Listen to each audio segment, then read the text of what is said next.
السلام علیکم ورحمۃ اللہ وبرکاتہ۔ بسم اللہ الرحمن الرحیم۔ رب اشرح لی صدری ویسر لی امری واحلل عقدۃ من لسانی یفقہوا قولی۔ رب زدنی علما اللہم فقہنا فی الدین، آمین۔ جی پیارے بچوں، کیا حال ہے آپ سب کا؟ دعا کرتی ہوں اللہ سبحانہ تعالیٰ آپ سب سے اپنی پسند کے کام کروائے اور راضی ہو جائے، آمین۔ جی بچوں، ہم آج پارہ نمبر 18 کا آغاز کر رہے ہیں۔ آئیے بچوں سورۃ المؤمنون کی آیت نمبر 78، 79 اور 80 کا ترجمہ دیکھتے ہیں۔ ترجمہ یہ ہے، اور وہ اللہ ہی تو ہے جس نے تمہیں کان سننے کے لیے، آنکھیں دیکھنے کے لیے اور دل سوچنے کے لیے دیا، لیکن تم کم ہی شکر ادا کرتے ہو۔ وہی اللہ ہی تو ہے جس نے تم کو زمین میں پیدا کیا اور اسی زمین کی طرف لوٹائے جاؤ گے، یعنی مرنے کے بعد۔ اور وہی تو ہے جو زندگی بخشتا ہے اور موت دیتا ہے۔ رات اور دن کا بدلنا اللہ ہی کے اختیار میں ہے۔ کیا تمہاری سمجھ میں یہ سب نہیں آتا؟ جی پیارے بچوں، ان آیات میں اللہ سبحانہ تعالیٰ کی ہمیں دی گئی بڑی بڑی نعمتوں کا ذکر ہے، اور کہا جا رہا ہے کیا تمہیں آنکھ، کان اور دل اور دماغ اس لیے دیے گئے تھے کہ ان سے اللہ سبحانہ تعالیٰ کی نشانیاں نہ دیکھو، نہ غور و فکر کرو، نہ اللہ کی پہچان کرو، نہ اللہ کو مانو اور نہ ہی اللہ کا شکر ادا کرو، بلکہ اپنے مقصد کو بھولے رہو کہ اللہ نے کس لیے پیدا کیا تھا، اور دنیا ہی میں کھوئے رہو، یعنی آخرت کی تیاری نہ کرو۔ جی پیارے بچوں، ان آیات میں مزید بتایا جا رہا ہے کہ ہم انسان اس زمین پر پیدا ہوتے ہیں اور مرنے کے بعد اسی میں دفن کیے جاتے ہیں، اور قیامت کے دن اسی میں سے ہم نکالے جائیں گے، اور پھر ہمارا حساب کتاب ہوگا کہ ہم کر کے کیا آئے ہیں دنیا میں۔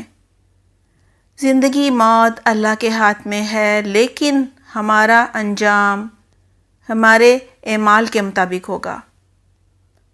اگر ہم آنکھ، کان اور دل حق دیکھنے، حق سننے اور حق سمجھنے کے لیے استعمال کریں گے تو انشاءاللہ جنت ملے گی، اور اگر ہم ان کا استعمال باطل کے لیے کریں گے تو جہنم ملے گی۔ آئیے بچوں بتاتی ہوں حق کیا ہوتا ہے۔ حق دراصل سچائی کو کہا جاتا ہے۔ حق کا راستہ سچائی اور ہدایت کا راستہ ہوتا ہے۔ اللہ کو ایک ماننا حق ہے اور ایک نہ ماننا باطل ہے۔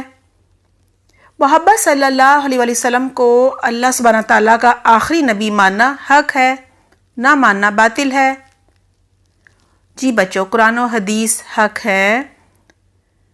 ان آیات پہ اللہ سبحانہ تعالیٰ فرما رہے ہیں دن اور رات کو ہم بدلتے ہیں۔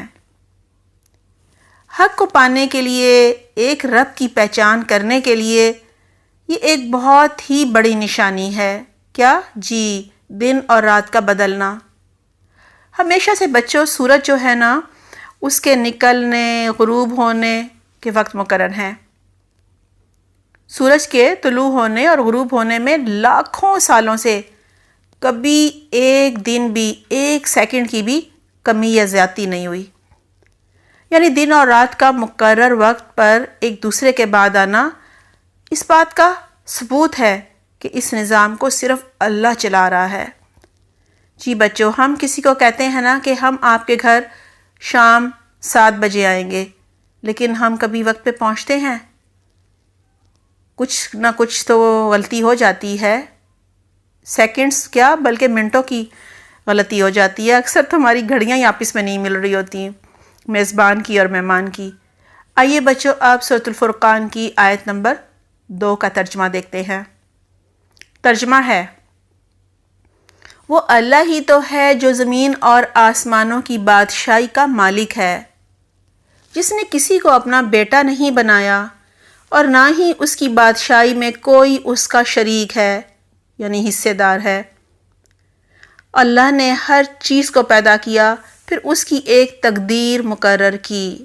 جی بچوں، اس آیت میں بتایا جا رہا ہے کہ آسمانوں اور زمین کی بادشاہی اللہ سبحانہ تعالیٰ کے لیے ہے۔ صرف اللہ ہی اس بادشاہی کا مالک اور حقدار ہے۔ کسی دوسرے کو نہ اس کا حق پہنچتا ہے اور نہ ہی کسی دوسرے کو اس کو بنانے میں کوئی حصہ ہے۔ کسی دوسرے نے نہیں بنایا، اللہ سبحانہ تعالیٰ کے علاوہ اپنا کوئی حصہ نہیں ڈالا۔ جی بچوں، اس آیت میں مزید کہا جا رہا ہے اللہ نے کسی کو بیٹا نہیں بنایا۔ یہ اس لیے کہا جا رہا ہے کیونکہ یہود نے عزیر علیہ السلام کو اللہ کا بیٹا بنا لیا تھا، عیسائیوں نے عیسیٰ علیہ السلام کو اللہ کا بیٹا بنا لیا تھا، ان کے علاوہ مشرکین نے جنوں کو، فرشتوں کو اور بعض انسانوں کو اللہ کا بیٹا بنا لیا تھا۔ لہٰذا اللہ سبحانہ تعالیٰ خود فرما رہے ہیں کہ میرا کوئی بیٹا نہیں ہے۔ بچوں، بیٹا تو سہارے کے لیے مانگا جاتا ہے نا، بڑھاپے میں مدد کرے گا، جبکہ اللہ سبحانہ تعالیٰ ہر چیز کا خالق، مالک اور رازق ہے، اسے کسی سہارے کی ضرورت نہیں ہے۔ اللہ سبحانہ تعالیٰ نے نہ صرف کائنات کی ہر چیز کو پیدا کیا، بلکہ ہر چیز کو ایک خاص صورت دی، جسامت دی، سائز دیا، صفات، قوت، کام کرنے کا طریقہ اور بہت سی تفصیلات مقرر کیں، یعنی تقدیر مقرر کی۔ آئیے بچوں، اس بات کو مثالوں سے سمجھتے ہیں۔ اللہ سبحانہ تعالیٰ نے انسان کو بہترین طریقے سے بنایا ہے۔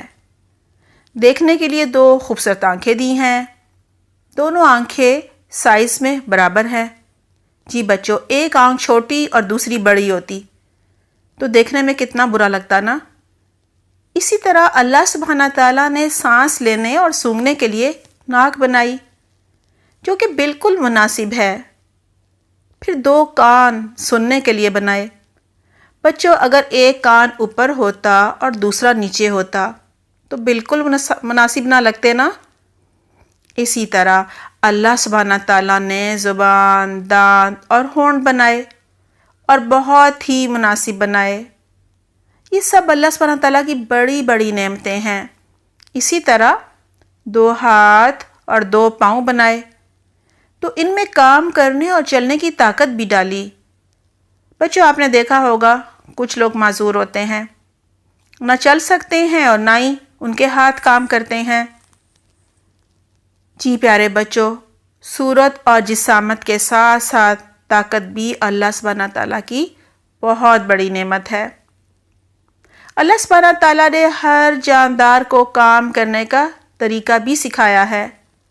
مثلاً شہد کی مکھی کو پتہ ہے اس نے شہد کیسے بنانا ہے، اسی طرح ریشم کے کیڑے کو معلوم ہے اس نے ریشم کیسے بنانا ہے۔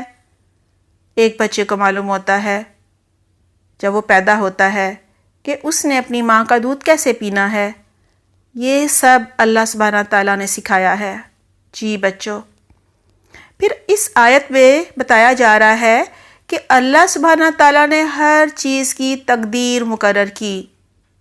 جی بچوں، تقدیر مقرر کرنے کا مطلب یہ ہے کہ اللہ سبحانہ تعالیٰ نے نہ صرف کائنات کی ہر چیز کو صورت، جسامت، قوت اور کام کرنے کا طریقہ بتایا، بلکہ ہر چیز کو ایسے حالات دیے تاکہ وہ اپنے اپنے دائرے میں اپنے حصے کا کام کرتی رہے۔ آئیے پیارے بچوں، اسے بھی مثال سے سمجھتے ہیں۔ سورج، چاند، ستاروں اور سیاروں کو پتہ ہے کہ انہوں نے اپنے اپنے دائرے میں گھومنا ہے، آپس میں ٹکرانا نہیں ہے۔ اگر وہ اپنے آربٹ سے باہر نکل جائیں گے تو ٹکرا جائیں گے۔ اسی طرح سورج کو معلوم ہے اس نے کہاں سے نکلنا ہے اور کہاں غروب ہونا ہے۔ اسی طرح ایک جانور کب پیدا ہوگا اور کب مرے گا، زندگی میں کیا کیا کرے گا، سب پہلے سے فیصلہ ہو چکا ہے۔ بچوں، آپ کو معلوم ہے صرف انسان اور جنات ہی مکلف ہیں۔